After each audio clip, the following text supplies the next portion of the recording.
How to delete search history in Safari on iPhone. So hello guys, welcome back to my YouTube channel. In this quick tutorial, I'll be showing you how to delete search history in Safari on iPhone. So first thing, just head over to your settings, and once you're inside your settings, scroll all the way down until you see the Safari application. Just tap on it.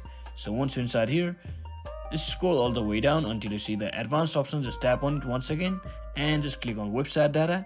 So once you click here, just click on this remove all website data and click on remove now. So once you do that, just head back once again and until you see this screen once again here, you can see there's an option called clear history and website data. Just click on this and you can also choose the time frame from since when you want to delete. If you want to delete the data from last hour or today or all history, like from completely till now, then just tap on it and click on clear history, and your history and your data search history will be successfully deleted from your Safari on iPhone. So I hope this video was helpful guys. If it was, don't forget to like and subscribe to the channel. See you on the next one. So I hope this video was helpful guys. If it was, don't forget to like and subscribe to the channel. See you on the next one.